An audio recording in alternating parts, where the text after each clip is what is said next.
Sige po, tayo po'y magsimula na. Minsan daw po, merong isang babae na pumunta sa kanyang kapitbahay na isang Kristiyano.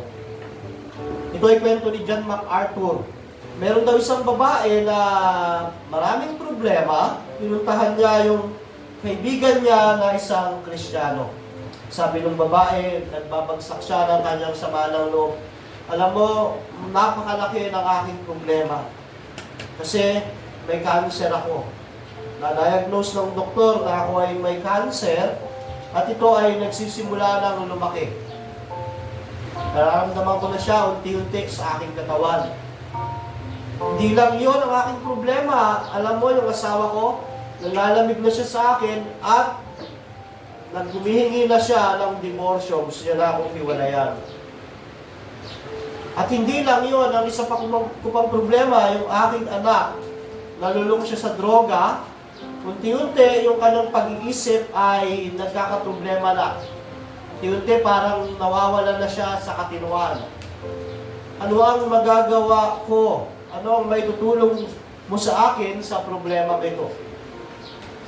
Sabi ng isang babaeng Kristiyano, sa kalagayan mo ngayon, ang kailangan mo ay si Jesus. Jesus is the answer, sabi ng babae. Ganun ba? Kaya bang solusyonan ni Jesus yung mga problema ko? Kung kaya ba niya yan? Sabi ng babae, oo, kaya ni Jesus yan. Kaya nga, Jesus is the answer. Sabi niya, kung ganun, kailangan mo kayang si Jesus na yan. Turo mo sa akin kung paano ko makukuha yung Jesus na yan.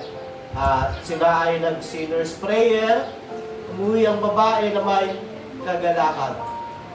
After ng 2 buwan, bumalik ang babae dun sa babaeng Kristiyano. Sabi niya, sinungaling ka.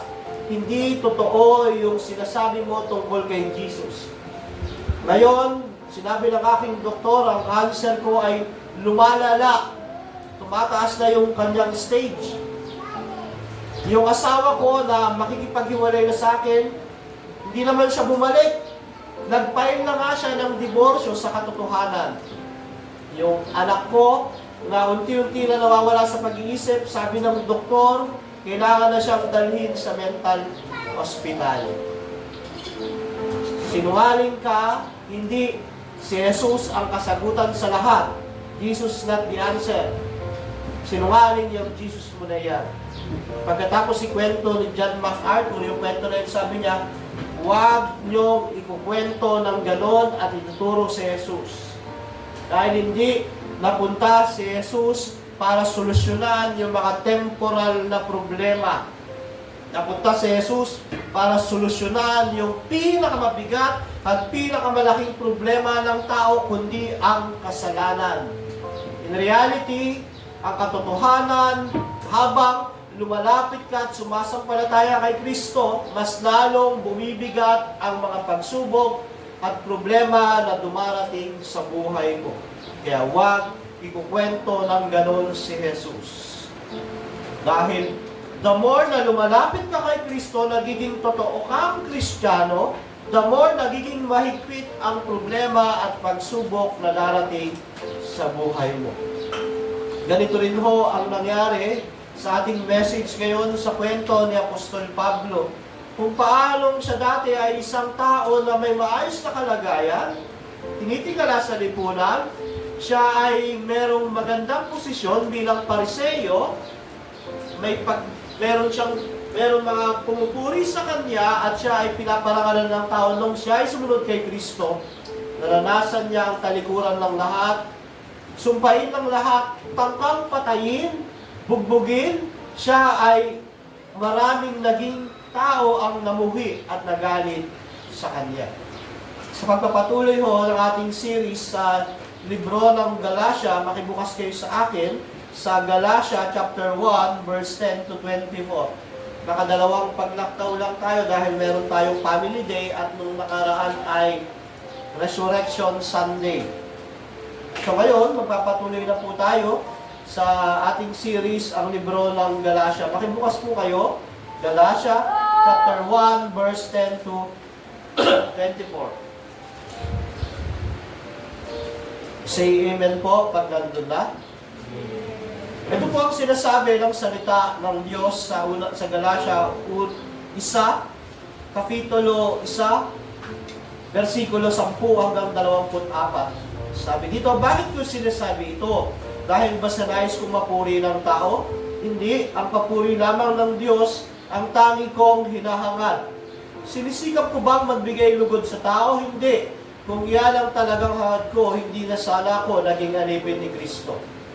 Mga kapatid, nais kong malaman ninyo na ang magandang balitang pinapangaral ko ay hindi kathalang tao. Hindi ko ito tinanggap mula sa tao at hindi rin ito tinuro sa akin ng sinumang tao. Si Jesucristo mismo ang naghayag nito sa akin. Hindi kaila sa inyo kung paano ako namuhay noon bilang kaalib ng relihiyon ng mga Hudyo. Walang awa kung inusig ang iglesia ng Diyos at sinikap na ito ay wasakin. Sa relihiyon ng mga Hudyo, nahigitan ko ang maraming kasingidad ko at ako ay lubhang masugid sa kaugalian ng aming mga ninuno.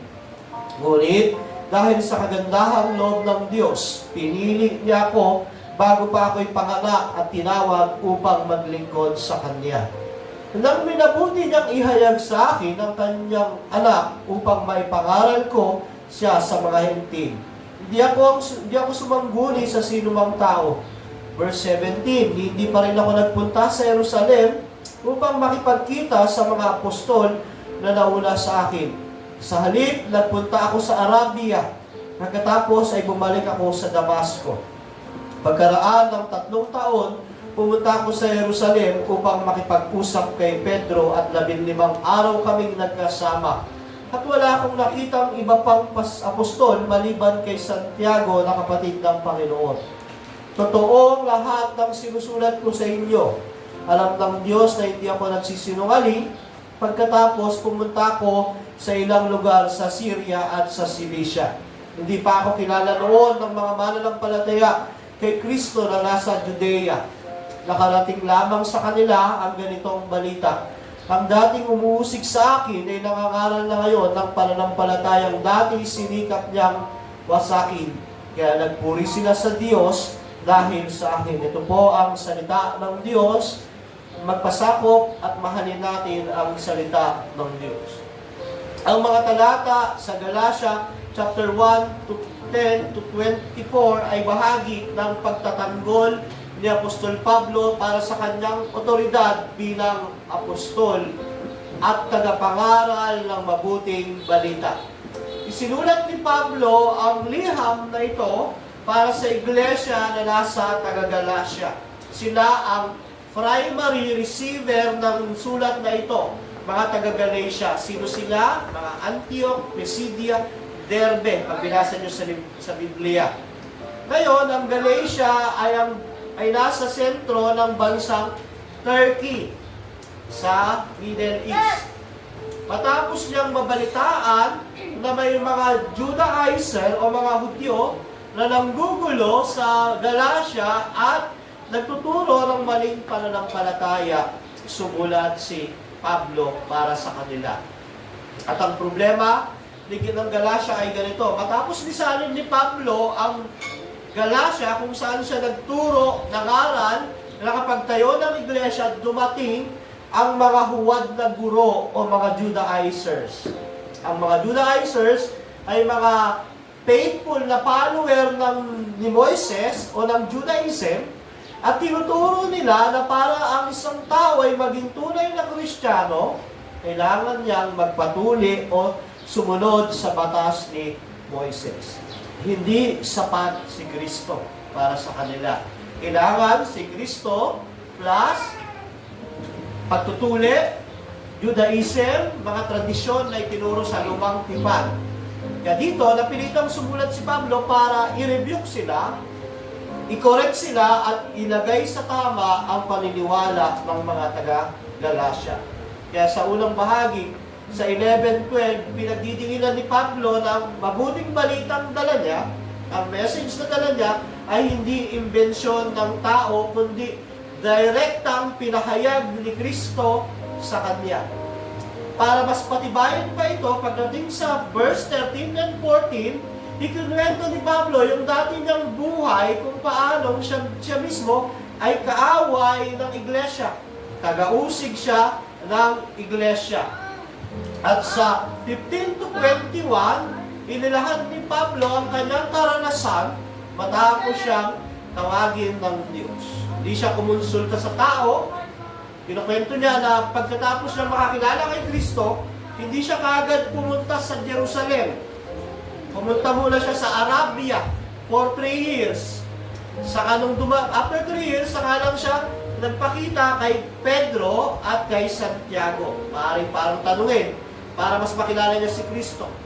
So nung na-convert si Apostol Paul, nagpunta siya sa Arabia para magkaroon ng personal na pagninilay sa revelation na tinanggap niya kay Kristo between him and Christ. After 3 years, kay Pedro naman, para siguro itanong niya na kumusta si Kristo. Di ba nakasama niyo siya? Kumusta siya bilang rabbi? Kumusta ang mga turo niya, ang aral niya? Sumunod naman, kay Santiago, tinatanong niya siguro kung kumusta pa nung kabataan ni Hesus Kristo. Di ba kapatid mo siya?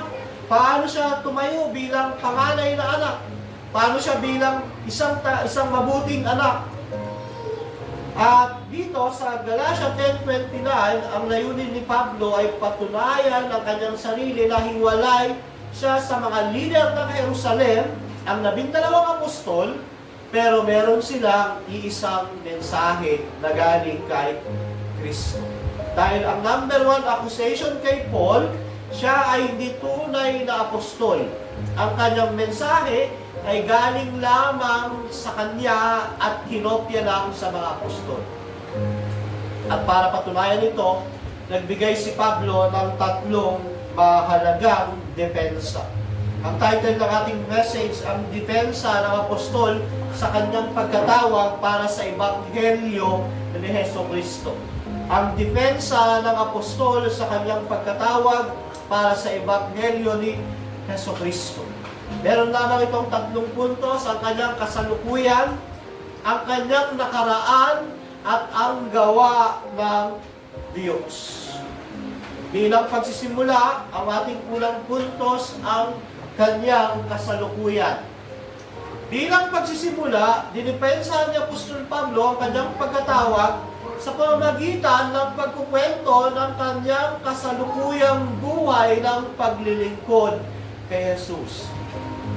Dahil noong panahon na ito, si Pablo ay inaakusahan ng mga false teacher, false prophet o mga false Judaizer na hindi totoong apostol. Sinasabi nila na si Pablo, hindi naman totoong apostol yan. Hindi yan kagaya nila Pedro, nila Juan, nila Mateo. Ano lang yan, kinopya niya lang yung mensahe sa kanila at gumawa siya ng sarili niyang mensahe. At dito, mariin pinagdidiinan ni Pablo na siya ay isang apostol. Bakit nga ba inaakusuhan si Pablo ng gano'n? Bakit nila sinisira ang pagiging apostol ni Pablo? Dahil iyon ang tanging paraan para mapawalang bisa nila ang turo ni Pablo. Para masira ang turo, kailangang sirain ang tagapagturo. Pero in reality, ang tunay nilang winawasak, sinisira, inaatake, ay ang Ebanghelyo at si Hesus Kristo. Ganun naman ang lahat ng false teacher at false gospel. Inaatake ang Ebanghelyo sa pamamagitan ng pagdadagdag dito para ialis sa trono si Kristo. Para alisin si Kristo, para sabihin hindi sapat si Kristo.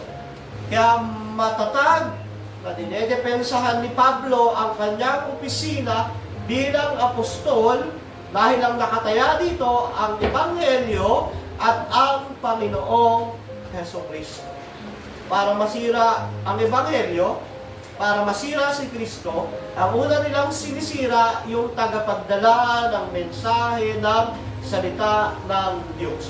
At para nila masira ito, sasabihin nila hindi siya totoong apostol. Hindi siya totoong nakasama ni Kristo. Ang mensahe niya ay galing sa tao.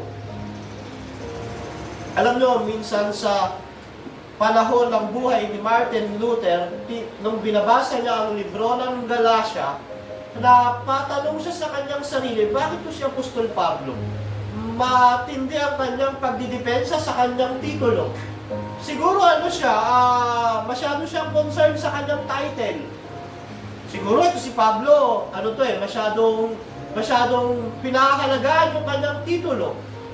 May panahon sa buhay ni Martin Luther na hindi niya maintindihan nung binabasa niya yung Galatia, bakit ganito si Pablo?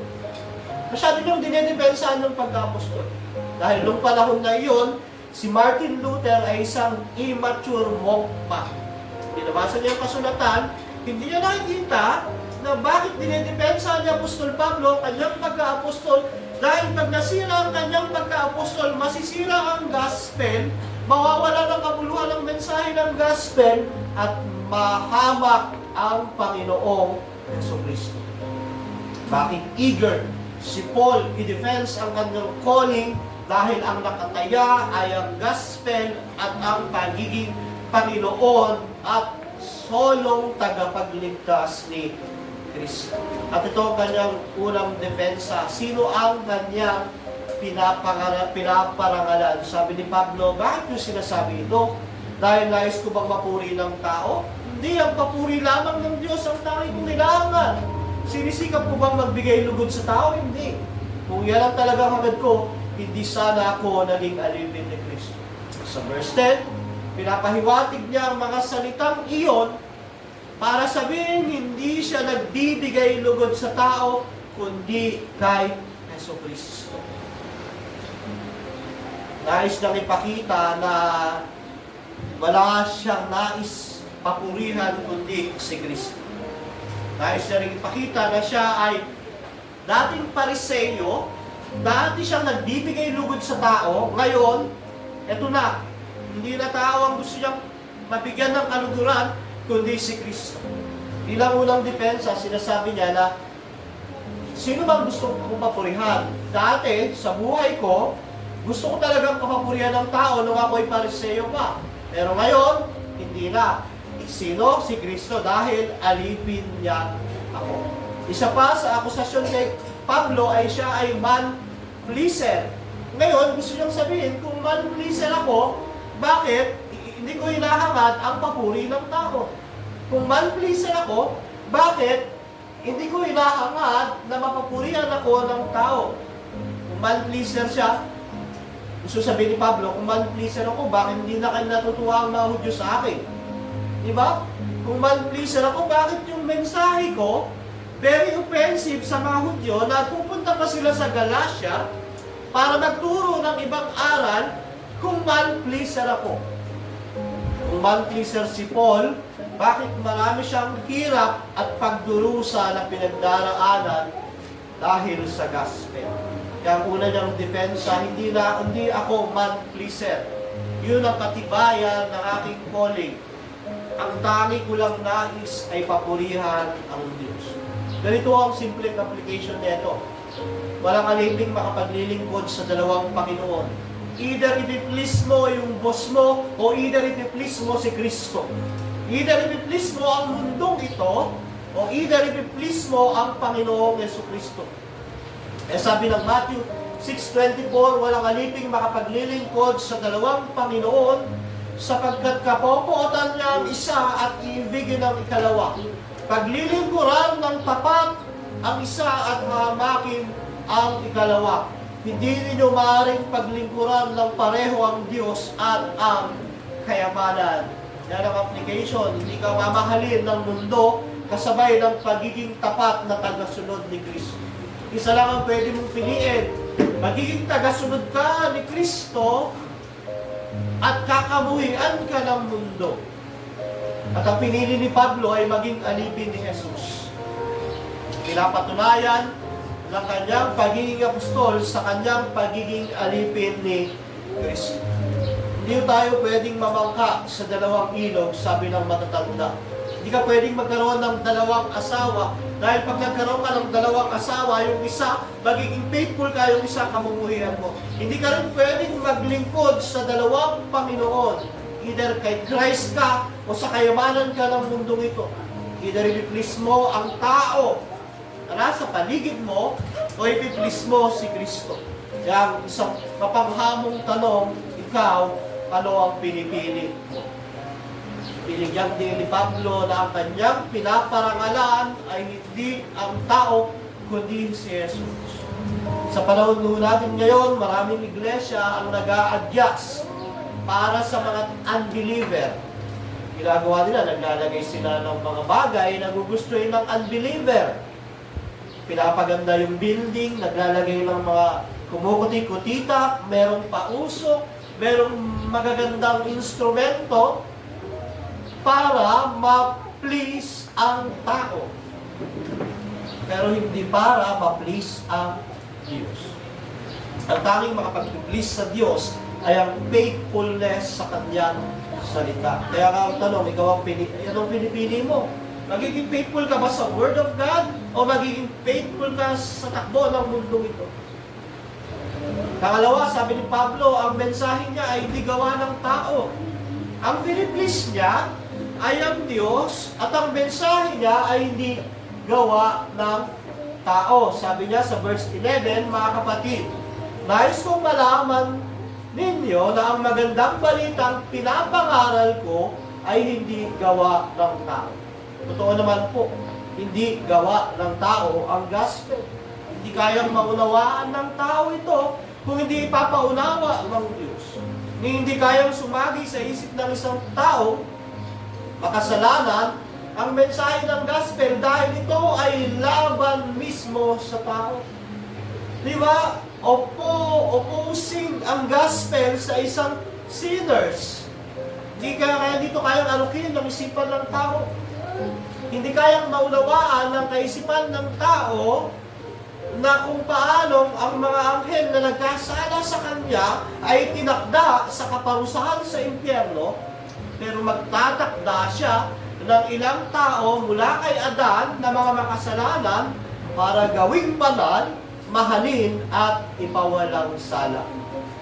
Hindi kayang arukin ng makasalanan yun na kung paano yung mga angels na created ng Diyos, nagkasala, pinredestined na sa impyerno, yet yung tao na mas mababa ay makasalanan din, pipili ang Diyos doon, pababanalin, gagawing anak, ililigtas at mamahalin. Hindi kayang unawain ng isipan ng tao paano yung isang makatarungang Diyos na dapat magparusa sa makasalanan ay magpapawalang sala sa mga masasama at makasalanang tao. Hindi kayang arukin ng isang makasalanang tao ang gospel, kaya hindi imposible ang gospel ay galing sa tao. Ang hirap din unawain na ang Diyos magkakatawang tao para sa mga masasamang tao na sa Kanya ay humahamak, bumabastos, lumalapastangan, at pag nagkatawang tao yung Diyos, susunod siya sa paghihirap, kamatayan, sa krus, at siya ay muling mabubuhay, aakyat sa langit para sa kanila. Hindi kayang unawain o pagmulan ng kaisipan ng tao na ang pinagmulan ng buhay, ang Diyos, ay magpapasakop sa kamatayan para magkaroon ng buhay ang mga taong makakasalanan. At ito yung gospel. Gusto sabihin ni Pablo, hindi ito galing sa tao. Hindi ka kaya itong maunawaan ng tao hanggat hindi pinapaunawa ng Diyos sa Kanya. Kaya imposibleng ang gospel ay galing sa tao. Diba ang hirap isipin na yung Diyos, nilikha niya yung tao, binabastos siya araw-araw, nilalapastangan siya araw-araw, hindi siya kinakilala, hindi siya sinasamba, tapos ang gagawin ng Diyos, ikaw nilikha kita, yung anak ko, ipapadala ko sa iyo para magbayad ng kasalanan, para dalhin lahat ng kasalanan mo. At mamamatay yung anak ko para sa iyo. Nadala siya ng pagdurusa. Mahirap unawain iyon. Kaya sabi ni Pablo, ang gospel o ang kanyang mensahe hindi sa tao, galing sa tao. Mga kapatid, tanging yung Diyos lang makakaisip niya ito. Kaya yung mga tao na wala kay Kristo, kahit anong paliwanag sa kanila ng Ebanghelyo, hindi nila ito maunawaan. Hindi nila ito maintindihan. Bakit? Kasi wala ang kapangyarihan ng Diyos sa kanila. Kaya ang gospel, pag pinapangaral mo sa tao, hindi niya matatanggap. Hindi niya maunawaan kahit siya pa yung pinakamatalinong tao dahil galing lamang iyan sa Diyos. Kaya ang mensahe ng Ebanghelyo ni Apostol Pablo ay hindi galing sa tao. At sabi niya, hindi katha ng tao at hindi ito binigay ng tao. Hindi rin ito itinuro sa akin ng sinumang tao. At pinatunayan ito ni Apostol Pablo sa verse 16. Sabi niya, nang minabuting ihayag sa akin ang kanyang anak upang may pangaral ko siya sa mga hintil, hindi ako sumangguni sa tao. Sabi ni Pablo na hindi galing sa tao ang message ko, hindi ibinigay sa akin ito ng tao, hindi rin ito tinuro sa akin ng tao, at ang katibayan, nung ako ay na-born again, hindi mo na ako pumunta sa Jerusalem. Nung ako ay na-born again, 3 taon ako sa Arabia para doon makipagniig sa Panginoong Jesucristo.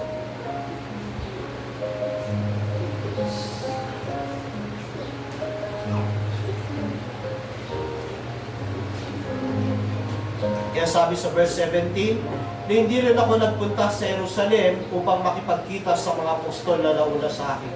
Sa halip, nagpunta ako sa Arabia, pagkatapos ay bumalik sa Damasco. Pagkaraon ng 3 taon, pumunta ako sa Jerusalem upang makipag-usap kay Pedro at 15 araw kaming nagkasama. Wala akong nakitang ibang apostol maliban kay Santiago na kapatid ng Panginoon. Dito makikita natin kung paanong pinapatunayan ni Apostol Pablo na after ng kanyang conversion, hindi siya nagpaturo sa mga apostol. Hindi siya nagpaturo sa mga alagad, kundi meron siyang pakikiisa sa Panginoong Jesucristo. At ang sabi niya, hindi ito galing sa tao, hindi bigay ng tao, ito ay turo ni Kristo. Kagaya po ito, sabi ni Pablo, ito ay tinuro ni Jesucristo. Kagaya ito ng pagpapahayag kay Juan sa Revelation chapter 1 verse 1. Paanong sinasabi ni Juan na ito ang mga pahayag ni Jesucristo. This is the revelation of Jesus Christ. Nung sabihin ni Pablo na itinuro ito sa akin ni Kristo, sa verse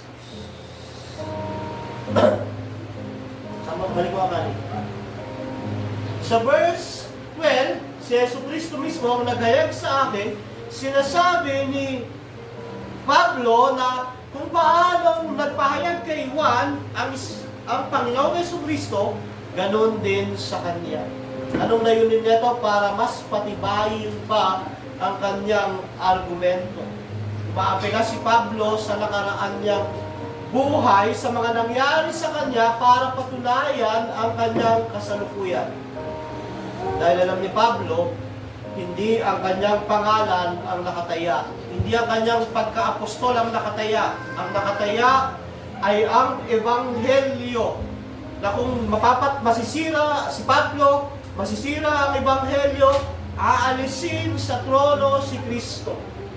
Nais ng mga Judaizer na ito na sirain si Pablo, sirain ang gospel, alisin sa trono si Jesus, ipalit ang kanilang Diyos-Diyosang legalismo. Ang gospel, pag dinagdagan natin ng anuman, mabuting gawa, pagyaman, pagiging mabait, relihiyon, iyon ay hindi na gospel. Inaalis mo na si Kristo. Anything na idagdag mo sa Ebanghelyo para sa kaligtasan mo ay pag-aalis kay Kristo sa paghahari niya sa Ebanghelyo. Ano yung application natin dito? Ang mula ang aral ay talama. Kung paano nung panahon nila Pablo, ang mga Judaizer nung umalis siya sa Galacia, sunod sila roon, punta sila roon, para wasakin yung titulo ni Pablo, para wasakin yung gospel, para tanggalin si Kristo sa trono, Ganon din po sa panahon natin. Maraming nagtuturo sa pangalan ng Panginoong Jesus, plus, nagpa-member dito, plus, bautismo, plus, mabuting gawa, plus, prosperity. Lagi mo nating tandaan, ang kaligtasan ay biyaya lamang sa pamamagitan ng pananampalataya lamang, kay Kristo lamang, at walang pwedeng idagdag para maligtas ka. Ang pagiging membro ng iglesia, pagbabautismo, mabubuting gawa ay labas. Ito ay bunga na lang ng kaligtasang tinanggap. Sa panahon natin, napakadaming false gospel. Lalo na sa mga evangelical, ang prosperity gospel na nagtuturo pag sumunod ka kay Kristo, mayaman ka, gaganda ang buhay mo, uunlad ka, hindi ka magkakasakit, maayos ang pamilya mo. Pero hindi iyon ang pinuntahan ni Kristo rito. Ang pinuntahan niya ay ang paglaban sa kasalanan. Kaya huwag kang magpapadala ni makikinig o uupuan lang sa mga pangangaral na nagtuturo ng maling gospel dahil ito ay pag-atake kay Jesus. Every time na andun ka sa pangangaral ng maling gospel, umuupo ka, ina-affirm mo, ikaw ay nakikisama sa pagsira sa pagiging Panginoon at tagapagligtas ni Kristo.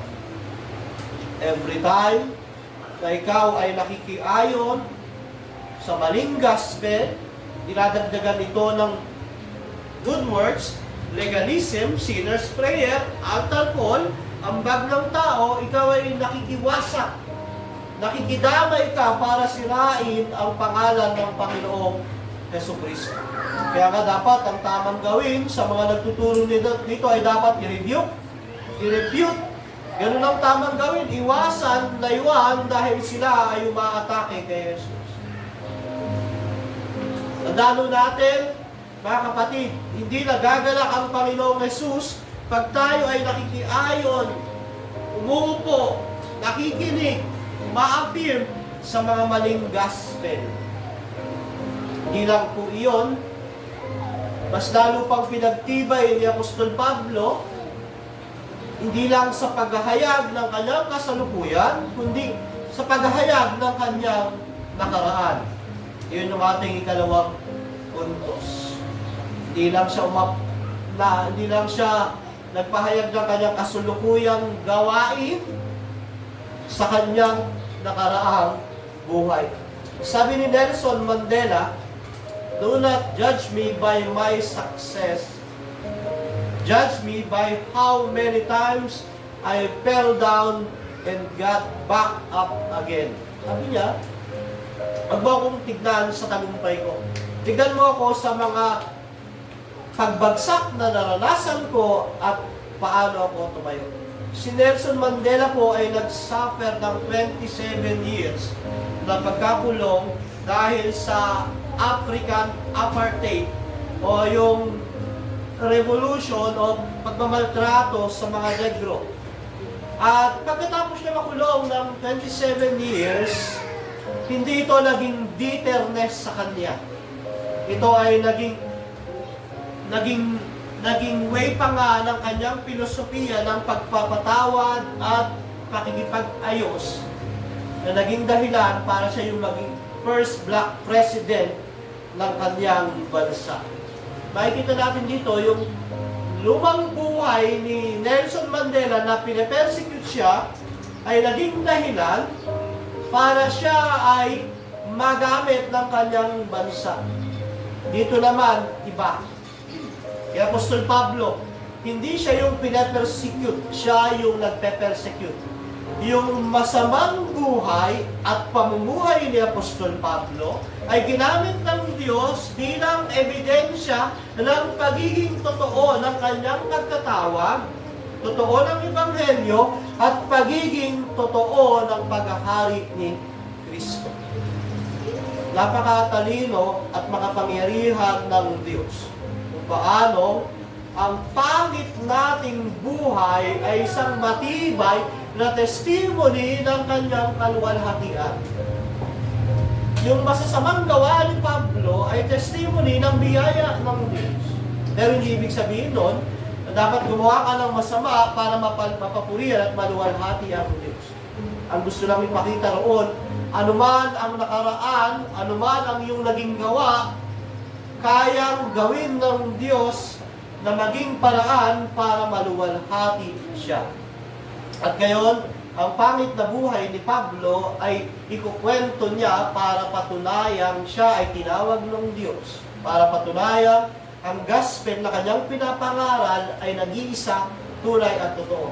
Para patunayang si Kristo lamang ang paraan ng kaligtasan. Sabi niya sa verse 13, inusig niya ang church. Sabi niya, hindi kaila sa inyo kung paano ako namuhay noon bilang kaalib ng relihiyon ng mga Hudyo. Walang awa kong inuusig ang iglesia ng Diyos at sinikap na ito'y wasakin. Yung words na ginamit niya, walang awa at wasakin. Walang awa, ibig sabihin, nung panahon ni Pablo bilang kaaway ng iglesia, pinapapatay niya ang mga mananampalataya, despite na sila ay babae, lalaki, bata, matanda. Sinikap sa lahat ng kanyang magagawang paraan para mawasak ang iglesia, ginagawa ni Apostol Pablo. Makakita tayo na nito ng very silos. Isang totoong, debotong Hudyo si Apostol Pablo. Yun ang kanyang katibayan na siya ay tunay na apostol. Sa Gawa chapter 8 verse 3, sabi diyan, samantala sinikap ni Saulo na wasakin ng iglesia, pinasok niya ang mga bahay-bahay. Ito po yung dati niyang pangalan, Saulo, which is ang Saulo ay ang kanyang Hebrew name. Saul. Galing siya sa angkan ni Benjamin. Ang Benjamin ay ang tribo kung saan nanggaling yung unang hari ng Israel na si Saul, pinangalan kay Pablo, Saulo, at ang Pablo naman ay ang kanyang Roman name. So nung siya ay si Saulo, siya ay persecutor ng church. Sabi niyan, samantala sinikap ni Saulo na wasakin ng iglesia, pinasok niya ang mga bahay-bahay at kanyang kinaladkad at binalanggo ang mga sumasampalataya maging lalaki o babae. Pagdating sa Galatia 9:1-2, sa gawa, samantalang patuloy ang pagbabanta ni Saulo na may papatay ang mga alagad. Talagang grabe ang commitment ni Paul na dating Saulo para i-persecute, wasakin ang church. At hindi lang iyon, bilang siya persecutor, sabi niya masigasig siyang debotong mamamatay Kristiyano. Siya ay isang masigasig na Hudyo. Sa verse 14, nandiyan ba, balik mo. Sa relihiyon ng mga Hudyo, nahigitan ko ang maraming kasing edad ko, lubhang masugid sa kaugalian ng aming mga ninuno. Dito, ginagamit ni Pablo ang kanyang nakaraan para maging katibayan ng kanyang kasalukuyan. Di lang po yun. Sa Pilipos 3:4-6, kinukwento ni Apostol Pablo ang kanyang karapatan bilang isang tunay na Hudyo. Sabi niya, ang totoo, ako ay may sapat na dahilan upang panghawakan ang mga pisikal na bagay. Kung iniisip din naman na siya may katwirang umasa sa ganitong bagay, lalo na ako. Dinidetanya ni Pablo, ako'y tinuli sa ika-8 araw mula na ako'y isilang. Ako'y isang tunay na Israelita, buhat sa angkan ni Benjamin at totoong Hebreo. Kung pagsunod naman sa kautusan ng pag-usapan, ako'y isang Fariseo. Kung sa pagiging masugid ko sa kautusan, inusig ko ang iglesia. Kung sa pagiging matuwid naman ayon sa kautusan, walang maisusumbat sa akin. Ito ang argumento ni Pablo. Ito ako dati. Ito yung ginagawa ko dati. Pero bakit bigla akong nagbago? Yun ang gusto sabihin ni Pablo. Alam nyo, yung sinasabi niya sa mga Judaizers, sa mga bumabasa ng mga taga-Galatia, alam nyo, yung mga Judaizer na yan, mas malala ako diyan dati. Ito ako dati. Kaya sa tanong niya, bakit bigla siyang nagbago? Gusto sabihin ni Pablo, bakit ako biglang nagbago? Bakit ko iniwan ang pribileyo ng pagiging Pariseo? Bakit ko iniwan ang kasikatan? Ang papuri ng mga Hudyo? Bakit ko iniwan ang pagkakaroon ng kapangyarihan?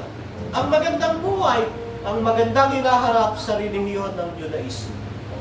Bakit? Ang sagot, dahil kay Kristo. Alam niyo ho, iyon ang pinakamabisang patotoo ni Apostol Pablo ng kanyang credibility bilang apostol. Ang kanyang dating buhay. Gayun din po sa isang tao na siya'y nagsasabing isang Kristiyano. Ang pinakamabisang patotoo niya ay ang kanyang buhay na binago ng Ebanghelyo ng Panginoong Hesukristo. Madali kasi sabihin, Kristiyano ko. Madaling sabihin, follower ako ni Christ. Mahal ko si Kristo, sinasamba ko si Kristo, madali. Pero ang pinakamabisang patunay niyan ay isang bagong buhay na binago ng Ebanghelyo. Isang buhay na may totoong pagsamba. Isang buhay na may totoong pagmamahal at pagpapahalaga kay Jesus. Isang buhay na hindi lang natakot sa impyerno, kundi talagang namumuhay na sa kasalanan. Isang buhay na hindi lang dahil maraming magandang bagay na ipinapangako si Kristo sa eternity, kundi talagang nilalais makamtan ang buhay na walang hanggan kung saan andon si Yeso Kristo. Ang pinakamatibay ho na ebidensya na ikaw ay isang Kristiyano ay ang patotoo mo ng isang binagong buhay. Binagong buhay, hindi ibig sabihin yan yung moralidad mo gumanda. Halimbawa, yung hindi ka na umiinom, hindi ka na naninigarilyo, hindi ka na sumasagot sa magulang. Hindi yan ang pinaka-main. Ano ang pinaka-main? Namumuhay ka sa kasalanan. Namumuhay ka sa pagiging yung pagiging self-righteous. Namumuhay ka sa pagtingin mo sa sarili mo na mas matuwid ako sa kanila. Namumuhay ka sa sarili mo na ang pagtingin mo ay mas mabait, mas magaling ako sa kanila. Namumuhay ka ro. Talagang namumuhay ka sa kasalanan at totoo na minamahal mo si Kristo. Kasi ngayon, ang pamantayan ng isang totoong Kristiyano ay dapat wala kang bisyo. Dapat mabait ka. Hindi yun. Maraming walang bisyo papunta ng impyerno. Dahil yun ang standard nila ng salvation nila. Ang standard ng salvation, mahal mo ba si Christ? Namumuhay ka ba sa kasalanan? Gusto mo ba talagang sumunod sa Kanya? Hindi yung panlabas, hindi yung moralidad. Hindi yung legalismo. Gaya tinuturo na kailangan magpatuloy ka. Kailangan sundin mo ang 10 utos. Kundi, yung katotohanan, nasa iyo si Kristo. Yung katotohanan, namumuhay ka na sa kasalanan. Yung katotohanan, andoon ang paggabay ng Espiritu Santo. Yes, nagbabago ka, maganda iyon. Pero kung pagbabago mo ay nagtataas lang ng pride mo at nagbabaliit sa iba, iyon ay moralismo. Hindi yun naliligtas ang tao sa moralismo. Naliligtas ang tao sa pananampalataya kay Kristo. Despite na makasalanan siya, umaasa pa rin lagi siya na merong Kristo na magliligtas sa kanya. Kaya nga, ito ang naisip-realize ni Pablo sa mga taga-Galacia. Dati akong ganyan. Yung mga nagtuturo sa inyo ng maling aral, dati akong ganyan. In fact, mas mataas ang naabot ko sa kanila. Mas nagtagumpay pa ako sa kanila. Yan ang gustong sabihin ni Pablo. Dati akong kagaya nila, pero umalis ako sa kanila, iniwan ko yung ganung gawain dahil kay Kristo. Kaya nga ang tanong, nabago na ba ng Ebanghelyo ang buhay mo? E pinagbago na ba sa buhay mo simula nung sumampalataya kay Kristo? Mahal mo ba si Kristo?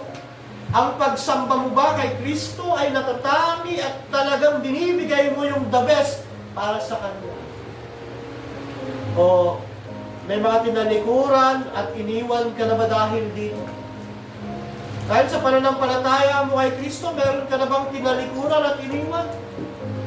O andun ka pa rin sa kalagayan na yun. Alipin pa rin ang kasalanan. Alipin pa rin ng mga bagay na makamundo. Alipin pa rin ng pride mo. Alipin pa rin ng mga pagnanasa mo.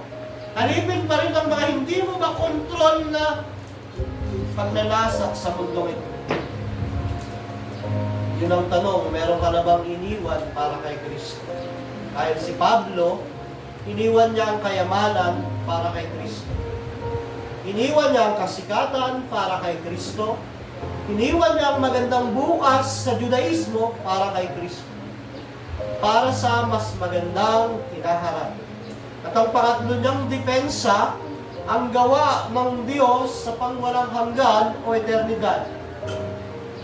Ang panguling patuloy ni Pablo ay ang gawa ng Diyos sa kanyang buhay, hindi lang sa kasalukuyan. Ito ay mas malalim pa sa nakaraan, mas mataas pa sa hinaharap. Ito ang gawa ng Diyos mula sa pangwalang hanggan.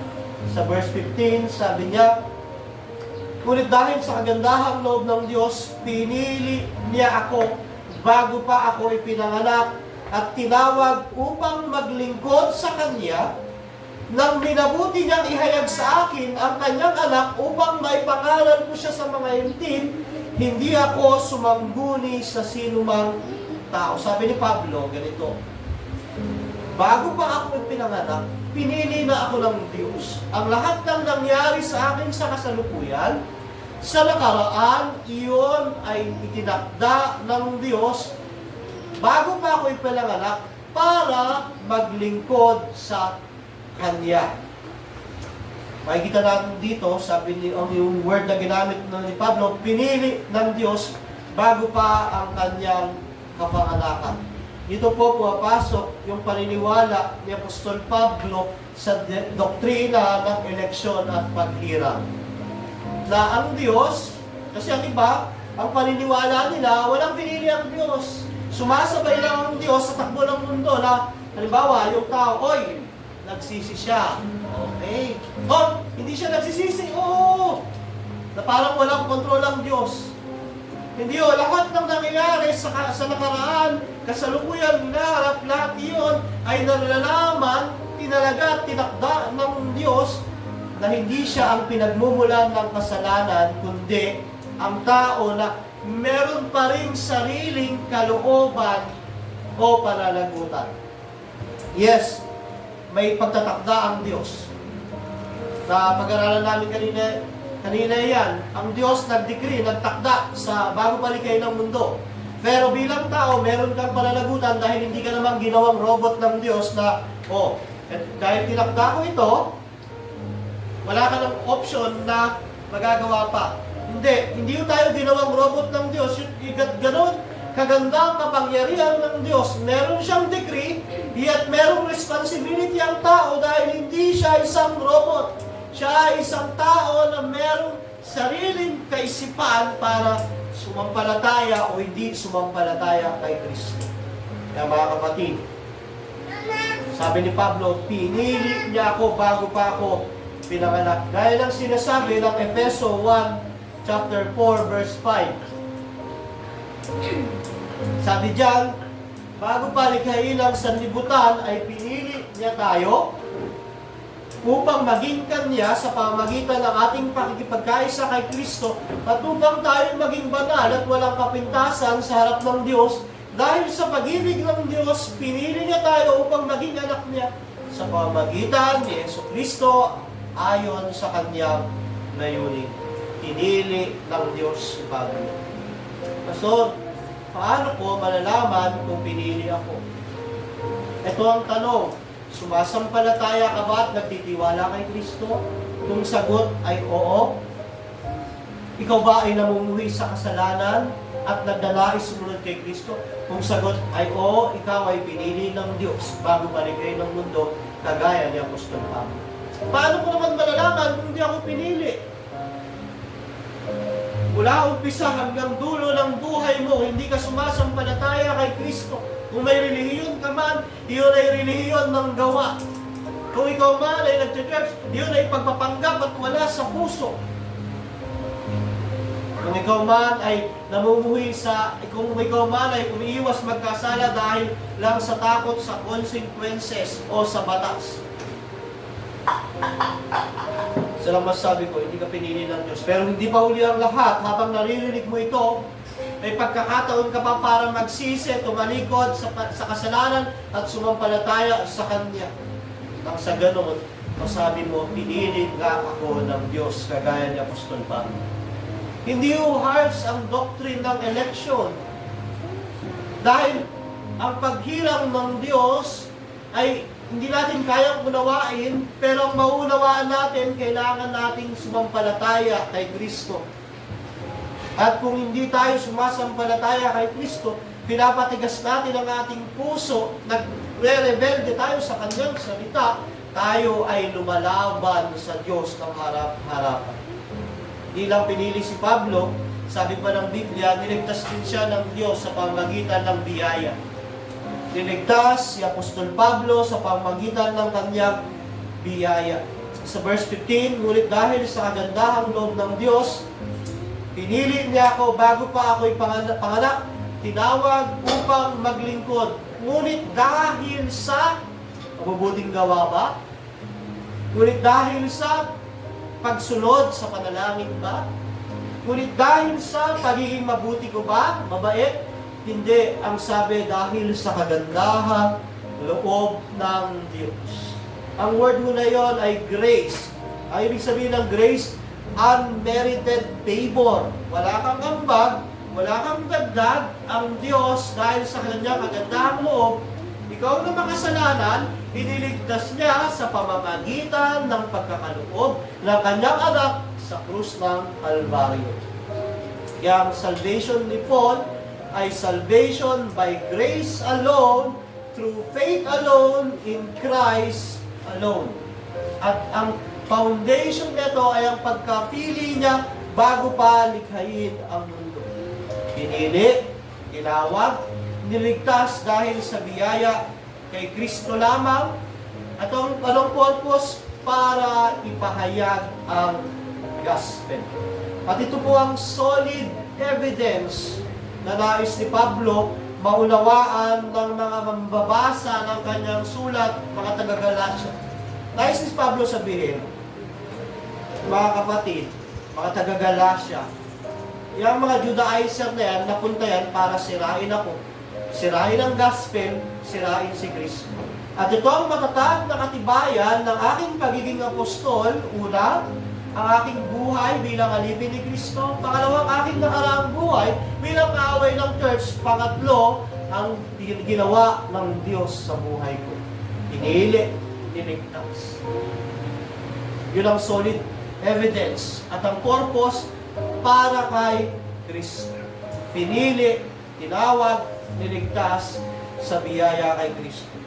Kaya nga sabi nila, ang dating umuusig sa atin nung sa dulo, ang dating umusig sa atin ay naangaral na ngayon ang pananampalatayang dati sinikap niyang wasakin, kaya nagpuri sila sa Diyos sa akin.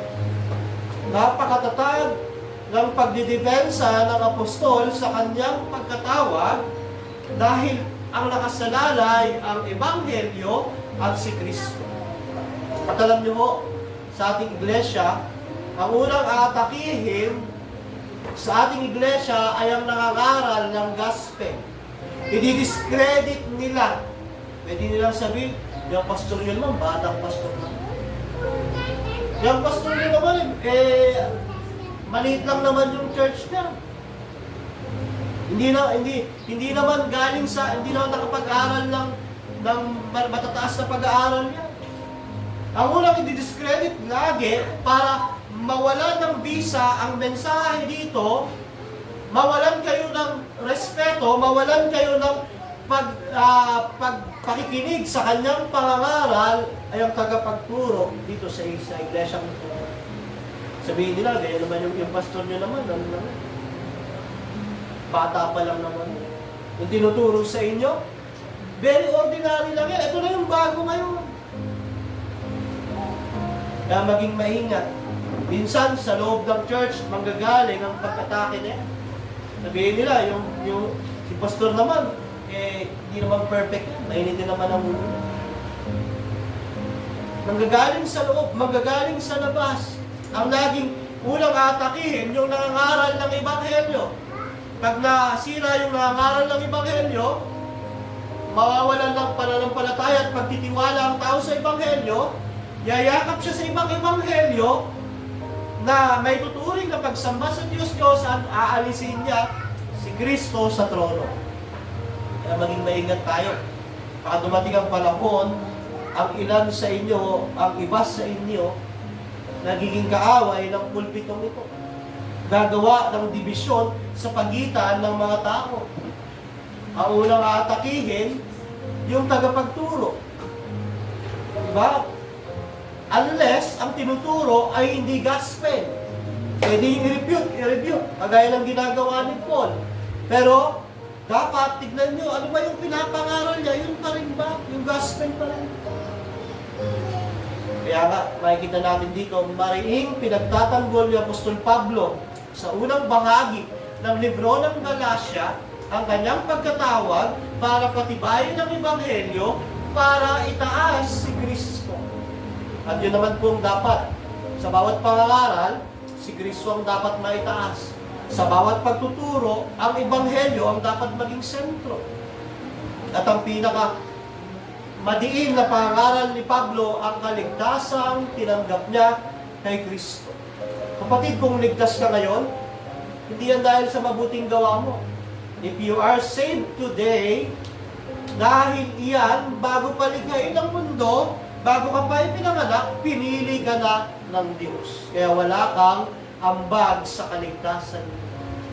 Kung paano, nung ipinanganak ka, dito sa mundo ito, wala kang ambag, sa pangalawang kapanganakan o sa pagka-born again, wala ka pa rin ambag.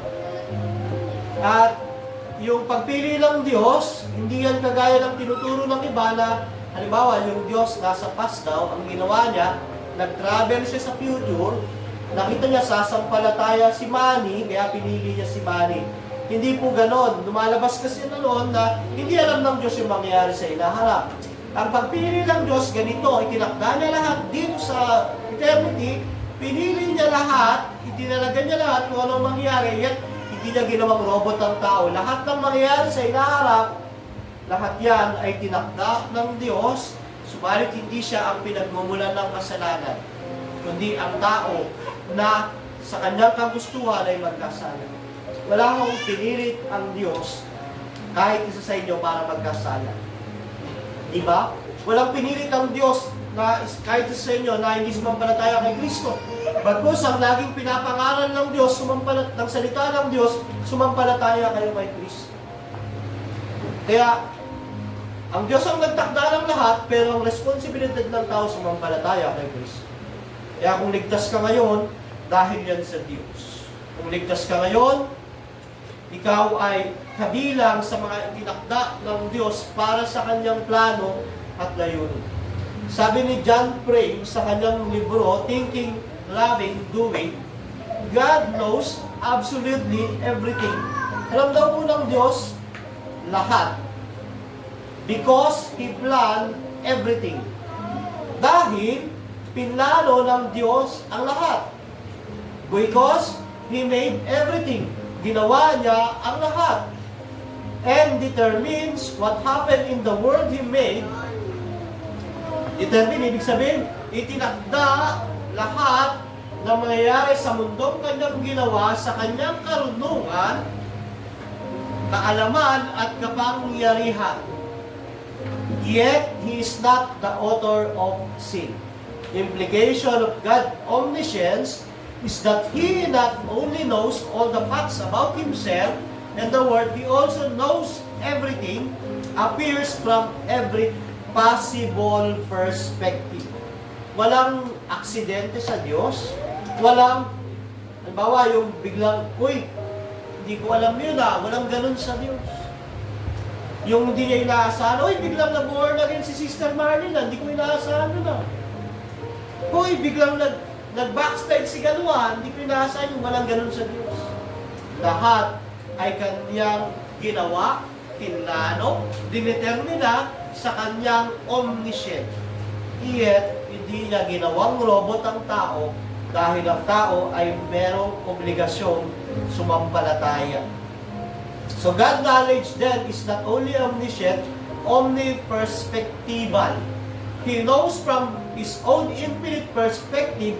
That infinite perspective include the knowledge of all created. Alam niya lahat ng possible and actual na mangyayari.